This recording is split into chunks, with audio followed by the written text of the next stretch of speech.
Muy buenas tardes nuevamente. Vamos a hablar sobre el tercer capítulo que nos muestra la naturaleza y el campo de acción del mercado de negocios, que es otro tipo de mercado a diferencia del mercado de consumo. En este caso, el mercado no va enfocado al consumidor final, sino que va enfocado, o bueno, en este caso el consumidor ya no se llama consumidor final, sino se va a llamar usuario de negocio, porque este mercado pues es de negocio a negocio. Entonces se va a llamar usuario de negocio y eh, el marketing que se va a realizar en este caso va a ser de negocios, ya no enfocado en, en un mercado de consumo, sino más bien en un mercado de negocios a negocios, ¿verdad? Y ya veremos cómo cambia la dinámica en este caso del mercado de negocio a negocios. El objetivo de este mercado de negocio a negocio, bueno, no como tal objetivo, sino que durante el proceso del mercado de negocio a negocio se genera un valor agregado.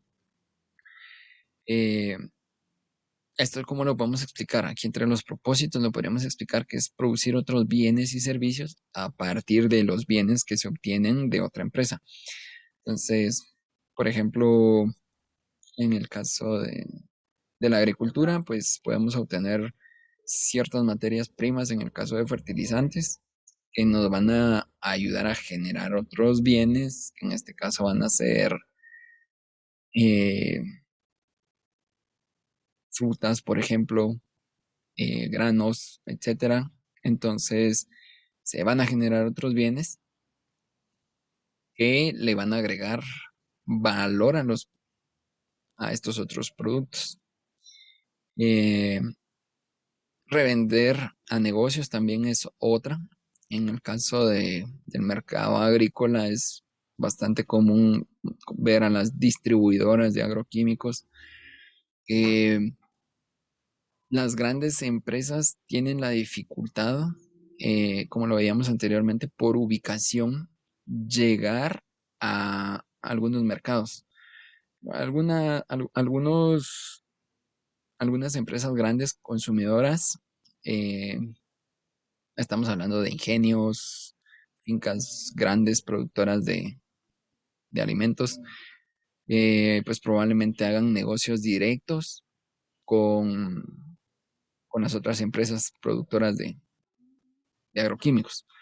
Pero hay otros mercados donde las empresas no pueden llegar con tanta facilidad y entonces entran al juego los revendedores, ¿verdad? O las distribuidoras eh, que van a jugar el papel de poder vender estos productos o llegar hasta los productores y ofrecer un poco más a detalle los productos y obviamente una mayor cantidad o, por decirlo de esta manera, una mayor variedad de productos para poder llegar a los compradores. Entonces, están estas distribuidoras que jugarían el papel de revender. eh, y que serían las fábricas, ¿verdad? El propósito de la fábrica va a ser revender a otros negocios. Perdón, vender y que los negocios revendan los productos.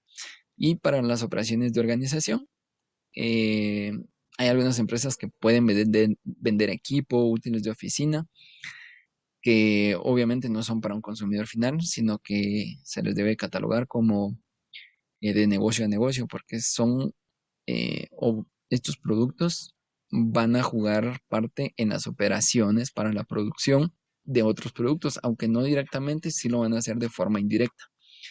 Entonces, por eso se incluye acá esta parte de operación para operaciones de organización. Los componentes del mercado de negocios son grandes y son varios. El primero que se menciona es el mercado de la agricultura, que básicamente la agricultura es un gran demandante de productos que no van al consumidor final, porque básicamente la agricultura es quien genera el consumo para consumidor final. Algunos de los productos van al consumidor final sin transformación y otros pues también mm, que genera la agricultura van a salir para transformación, que incluso podría ser otro mercado de negocio a negocio, por ejemplo el tomate, y que una empresa que se dedica a la transformación para salsas, puede haber ahí también otro ejemplo. Y entonces el mercado de la agricultura es bastante amplio en ese sentido, pero es un gran consumidor de productos, eh, perdón, es un gran mercado donde se pueden vender este tipo de productos de negocio a negocio. Y está el mercado revendedor, como lo mencioné anteriormente. Existen muchas distribuidoras que pueden comprar y revender productos sin transformación de alguna manera, solo los aglomeran distintas marcas o distintos tipos de productos para poder revenderlo y ofrecerle al comprador una gama amplia. Ya ellos básicamente tienen la ganancia únicamente en el tener los productos en cierta ubicación, en cierto tiempo, con ciertas condiciones en específico. Y pues es una inversión tener el producto y esa es la de donde obtienen una ganancia. Están los mercados de gobierno.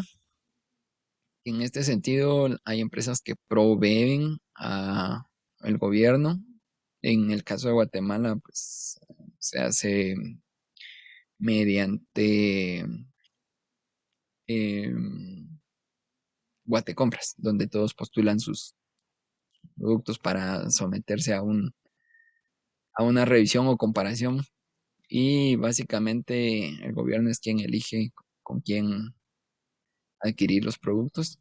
Es el mercado de gobierno, y el mercado de gobierno a su vez obtiene ya sean servicios o productos para proveerlos a la población mediante un proceso, ¿verdad? Ministerial, y bastante largo el tema acá con el mercado de gobierno. Y pues algunas empresas sí se dedican a estos mercados, ¿verdad? Para satisfacer necesidades de gobiernos. Está el mercado de servicios también, que es un mercado mucho más grande que los mercados de productos en el tema de mercados de negocios, porque los mercados de servicios han crecido bastante en el sentido de proveer, por ejemplo, servicio de energía eléctrica, servicios de internet, de telefonía, servicios médicos también, servicios como la educación. Entonces el mercado de servicios es un mercado bastante grande y del cual dependen muchas empresas. Entonces es un mercado de negocio a negocio prácticamente, y que muchas veces eh, no tiene incidencia directa en los productos que vende el otro negocio, pero sí indirecta, ¿verdad? Para el funcionamiento de la organización. Y hay otros que seguramente sí tienen una incidencia directa en estos servicios. Por ejemplo, en la agricultura, ah, eh, ha crecido el tema de servicios en lo que es la agricultura de precisión. Por ejemplo,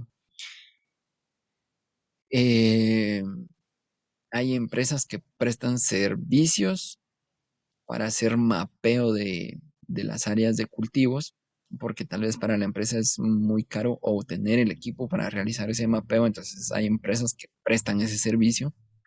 Entonces es una de las formas es una de las razones por las que ha crecido el mercado de servicios, que a veces los materiales o los insumos para ciertas actividades son un poco elevados, entonces las empresas prefieren prestar el servicio. También hay algunos equipos que proveen información en tiempo real de las condiciones del suelo en ciertos cultivos, que son bastante caros, y entonces surge una nueva empresa que en vez de vender el producto, vende el servicio y vende una plataforma, vende un software que le permite a los agricultores obtener información en tiempo real de sus parcelas y les permite mejorar la producción, ¿verdad? Directamente va enfocado a la producción, entonces es un servicio de negocio a negocio también. Y el mercado que no es de negocios, entonces acá entramos con las ONGs, ¿verdad? Que acá se trabaja un marketing de contribuciones, porque lo que buscan vender es un ideal.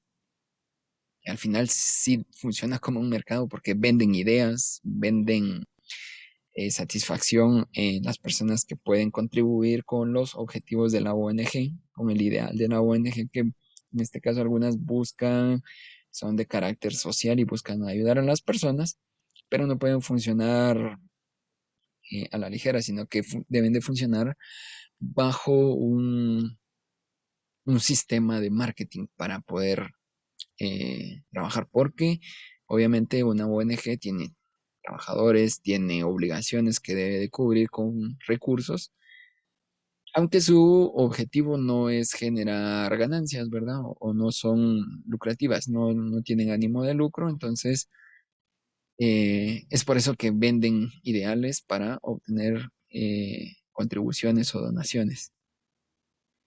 Y completar sus objetivos como organización, ¿verdad? Que en este caso son sociales la mayoría de veces. Y luego está el mercado internacional. Aquí entran las exportadoras y subsidiarias, ¿verdad? Entonces el mercado internacional es de negocio a negocio. Este, Probablemente hayan empresas que eh, generen ciertos productos que son a mercados de exportación y pues son de negocio a negocio básicamente porque llegan a otro país y no necesariamente al consumidor final, sino que van a parar a distribuidoras, a tiendas, donde entonces ya pueden llegar al consumidor final. Eh, Vamos a la siguiente. Las características de la demanda de negocios, pues en este caso la demanda es derivada. Derivada quiere decir que a mayor demanda de un mercado de consumo, entonces el negocio también va a tener mayor demanda sobre el negocio que es proveedor. Entonces ahí aplica lo que es la demanda derivada a mayor venta de una empresa, así también va a demandar de la otra empresa. Y en este caso nos dice que la demanda es inelástica. Cuando hablamos de mercado de negocios, de negocio a negocio, nos dice que es inelástica en el sentido de que un cambio en el precio de los componentes puede no generar un cambio en la demanda. ¿Qué sucede acá? Lo vamos a ver desde el punto de vista del comprador. Por ejemplo, si la empresa que es proveedora de algunos componentes pequeños de bajo costo a otra empresa que arma, por ejemplo, camas, y la empresa que provee tornillos, por ejemplo, le sube en precio a los tornillos. El tornillo, pues, es un componente que probablemente no vaya a generar un cambio en el precio y por lo tanto no vaya a generar un cambio directo en la demanda, ni del mercado de negocios ni del mercado de consumo. Entonces, a eso se refiere que es inelástica en cierto modo. En productos de negocio a negocio sí puede existir más elasticidad. Esto se debe a que, por ejemplo, en el caso de distribuidoras, poniendo como por ejemplo aquí en el Quiché, un ejemplo un poco pequeño, hay dos distribuidoras de agroquímicos, dado que acá no hay empresas de agroquímicos con nombre, por ejemplo, y hablar de Bayer, no hay una tienda de Bayer como tal en Quiché, no hay una tienda de Singenta, no hay una tienda de fertilizantes como Yara, entonces, o Duwest, que son empresas grandes. Entonces, todas estas empresas se auxilian en distribuidores. Pero, ¿qué pasa si una empresa de fertilizantes sube sus precios en relación a los de la competencia? Entonces, lo que va a suceder es que los distribuidores van a dejar de hacer negocios con esta empresa y van a generar negocios con otras que ofrecen el mismo producto a precios más estables que los que esta empresa acaba de subir. Entonces, ahí sí va a haber una elasticidad en la demanda, porque la curva de la demanda para esa empresa probablemente va a declinar un poco hasta que no se alcancen precios más equilibrados. Entonces, de negocio a negocio, dependiendo la cantidad de empresas que demanden el producto, sí puede haber más o menor elasticidad en este caso. En el caso, otro punto a tomar en cuenta en las características de la demanda es que la demanda sufre grandes fluctuaciones y esto se conoce como principio de aceleración. Y voy otra vez con el ejemplo de fertilizantes. Por ejemplo, una distribuidora no va a adquirir fertilizantes nitrogenados en periodos de agosto, septiembre, octubre, porque estamos finalizando los periodos de cultivo. Entonces las empresas se preparan, o sea, eso quiere decir que aumentan sus compras. O sea, las compras no son constantes a lo largo del tiempo, sino que sufren fluctuaciones y a eso se refiere el principio de aceleración, porque por ejemplo, cuando van a iniciar las épocas de lluvia, y esto es para fincas o agricultores que producen en época de temporada de lluvias. Entonces, ellos obviamente eh, las distribuidoras se van a preparar para la demanda de fertilizantes previo a la época de lluvias, porque va a ser el momento en que va a haber mayores compras. Entonces, van a acelerar las compras, ¿verdad? Entonces, va a haber una fluctuación para la empresa que produce el fertilizante que se lo va a dar al distribuidor. Entonces, después de cierto periodo de tiempo, eh, cuando ya la época de lluvias va a terminar y el ciclo de los cultivos en general va a terminar, eh, desacelera esa compra de fertilizantes porque el distribuidor no quiere tener un inventario acumulado de producto que no va a vender por varios meses. Entonces refrenan y a eso se refiere el principio de aceleración. Porque en el mercado de negocio a negocio se generan muchas compras también, o sea, y el poder de compra es mayor. Entonces sufre esas fluctuaciones muy marcadas en el tiempo que están determinadas también por el mercado de consumo, ¿verdad? Y definitivamente está eh, muy influenciado por la ubicación y por las características del entorno. En este caso, las climáticas son las que tienen gran importancia. Pueden haber casos específicos en que las personas que disponen de riego vayan a cultivar en los periodos de agosto a enero, febrero del siguiente año. Entonces, también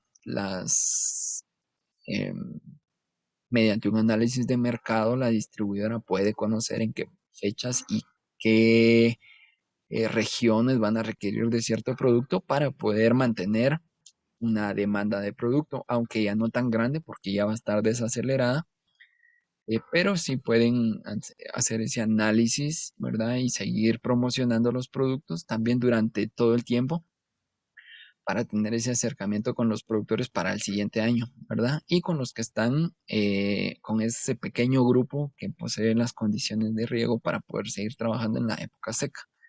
Entonces, así fluctúa el mercado en ese momento.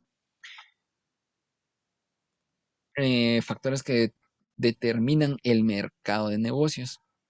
La descripción de los mercados de negocios, el perfil de los compradores, mercado por ubicación e industria, el tamaño de los compradores de negocio, el poder de compra, que ya lo mencionaba anteriormente, la concentración regional de los compradores de negocios y los mercados de negocios verticales u horizontales. Entonces, en estos factores determinantes también entra esta parte de descripción de los mercados, ¿verdad? Que es el perfil de los compradores. O sea, eh, se debe segmentar el mercado porque obviamente las distribuidoras o una empresa transformadora no va a requerir de una gran cantidad de productos, sino más bien de algunos pocos específicos que van a ser los necesarios para generar su proceso de transformación.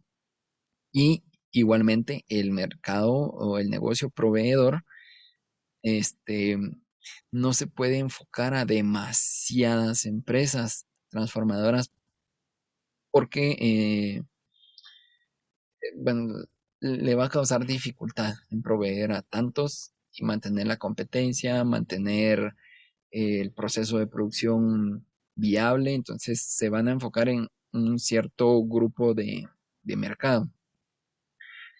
Y acá lo vemos, que va a estar por industria y por ubicación. Entonces van a ubicarse, por ejemplo, en Guatemala, el mejor mercado para la agricultura es el área norte del Petén, en el Petén y el área sur, en todas las costas del sur y tal vez Izabal. Entonces, ahí ya está la ubicación. Entonces, están determinando en dónde está el mercado. Y luego, pues, hay empresas que se dedican a producir azúcar, otras que producen tal vez café, otras que tal vez producen piña, melón, aceite mediante el cultivo de la palma. Entonces, pueden haber, definitivamente van a haber aspectos específicos de transformación que hay en el aceite que no hay en el azúcar. Entonces, estos negocios se van a enfocar a ciertas industrias, por ejemplo, a la de los aceites o a la azucarera. Entonces, van a ir definiendo esas cuestiones, van a ser las determinantes del mercado de negocios y a quienes eh, les van a vender estos negocios. Luego está el tamaño de los compradores de negocio, el poder de compra. Hay empresas que pueden comprar mucho y que pueden generar fluctuaciones importantes durante el tiempo, como también hay empresas que no, ¿verdad? Entonces, el tamaño de los compradores también es una determinante en el mercado de negocios, porque puede determinar cómo va a fluctuar el movimiento del mercado entre más compra o una menor compra. Y luego la concentración regional de los compradores de negocios. Bueno, ya veíamos esta partecita de la ubicación, que cierta cantidad de compradores se va a ubicar más en ciertas regiones, a donde debe de apuntarse tener las distribuidoras o el contacto directo, ¿verdad? En este caso estamos hablando de negocio a negocio, pues distribuidoras podrían ser una opción. Y luego el mercado de negocios verticales y horizontales.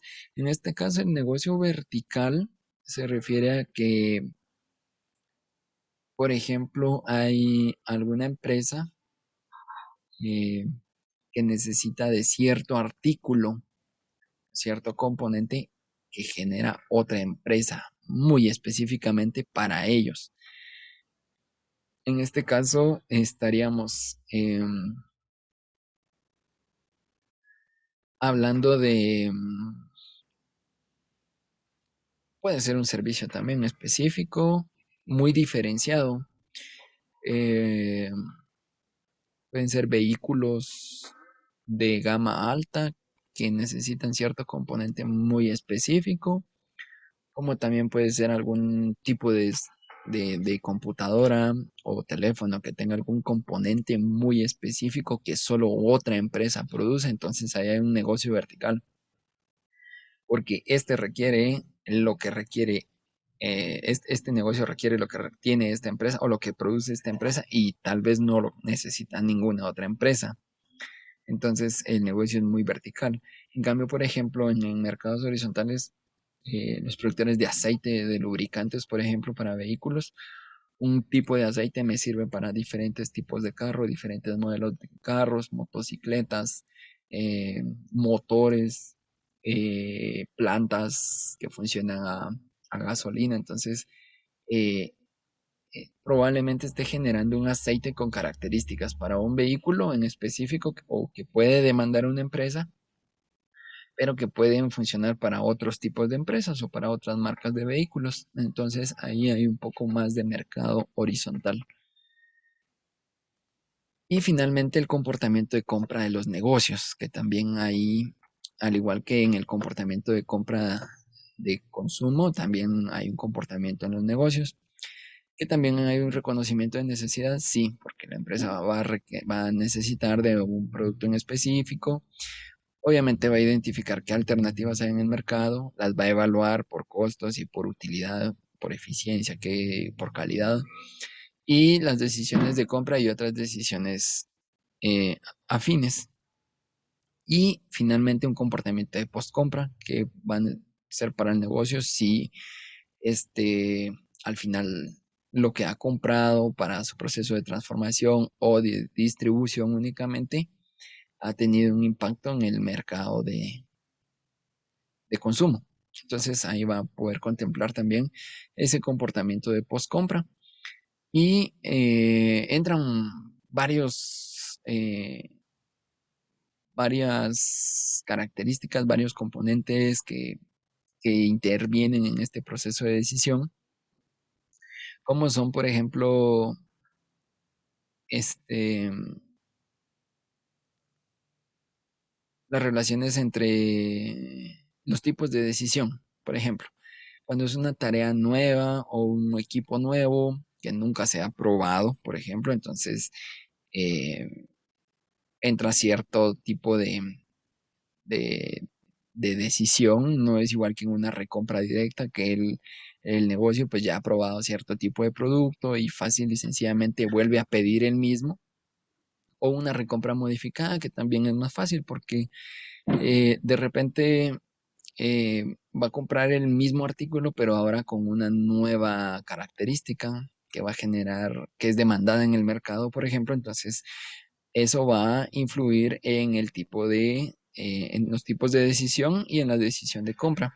Obviamente, acá ya no solo es una persona, sino son equipos los que toman este tipo de decisiones y los que van a evaluar las alternativas. Incluso pueden llegar a una evaluación científica si hay alguna modificación que, por ejemplo, en algún eh, producto médico, entonces va a haber una evaluación científica de mercado, de costos, de todo un equipo que va a permitir lograr una decisión de compra.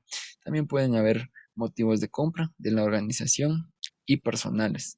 Eh, la organización puede tener sus propios motivos de compra y la persona que está negociando pues también motivos personales que pueden o no estar en acorde a los motivos de la organización, y pues ahí pueden haber en cierto momento contradicciones, por decirlo de esta forma, que un motivo de compra personal sea la amistad de la persona que está negociando con la persona que está vendiendo, y pues eso obviamente no va a estar en un motivo, no va a estar acorde a los motivos de la organización, porque tal vez la organización ande buscando un mejor precio y, y al tener un objetivo personal de amistad, por ejemplo, o de conservar cierta amistad, pueda que no se logre ese objetivo. Entonces, eso también va a influir en la decisión de compra.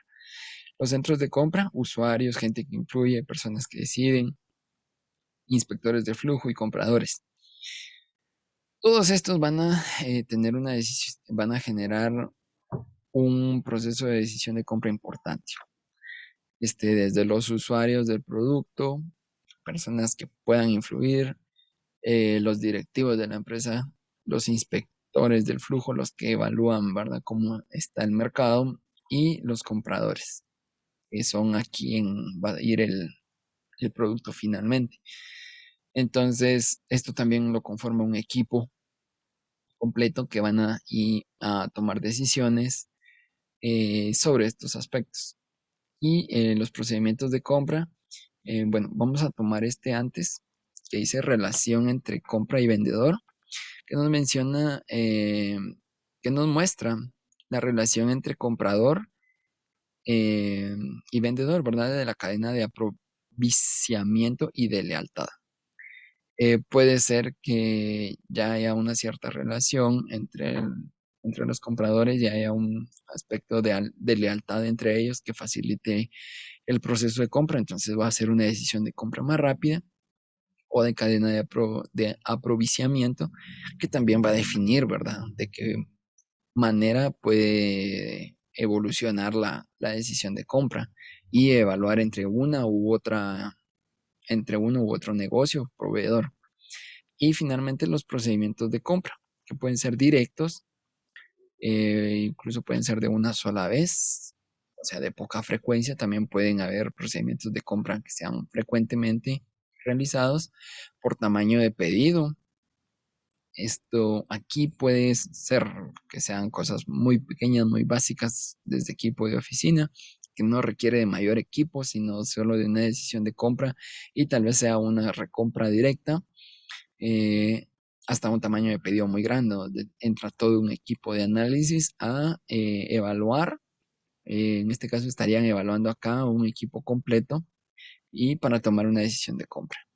De negociación, pues pueden haber distintas negociaciones. Por ejemplo, si es un pedido muy grande con especificaciones detalladas que, que el negocio o proveedor no esté ofreciendo, pueden hacer una negociación para que se produzca cierta cantidad de producto con una especificación eh, pedida por el comprador o por el negocio que están comprando.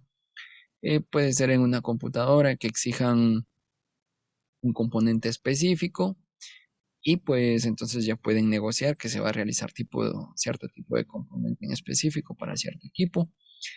Y también de reciprocidad. Este aspecto se mencionaba como yo te ayudo y tú me ayudas, pero en los negocios pues no es válido de que yo te compro y tú me compras. Más bien no es permitido por ciertas normas, ciertos reglamentos, pero sí puede haber un tipo de reciprocidad en el sentido de que si yo compro un componente con una empresa, la empresa podría colaborar en publicidad. Entonces, de ese modo, ambos podrían impulsar un nuevo producto y se asegura la venta del producto, impulsándolo entre dos empresas, ¿verdad? Podría ser un aspecto también de negociación y al mismo tiempo se va a obtener reciprocidad y de servicio, pues va a depender de, hay otras empresas que probablemente me provean los mismos artículos, pero si tengo un buen servicio que me da confiabilidad, calidad y cantidad, pues por qué cambiarlo, ¿verdad? Entonces puede influir mucho en la decisión de compra, también de confianza, que si ya se ha trabajado y es una recompra, por ejemplo, eh, pues puede haber cierto grado de confianza que va a influir en la decisión de compra y de alquiler. Esto, pues, como lo mencionábamos anteriormente, en el mercado de servicios, el alquiler, pues, es un servicio, puede ser desde instalaciones hasta equipo, que por cuestiones de financiamiento o de finanzas de la empresa no puedan adquirir un equipo en específico, pero lo pueden alquilar y con eso se cumplen los objetivos para producir del otro negocio y llegar al consumidor, al negocio consumidor, pues ahí se estaría completando, ¿verdad? Entonces nos auxiliamos de este diagrama de Staton también y con eso estaríamos terminando este tema. Muchas gracias.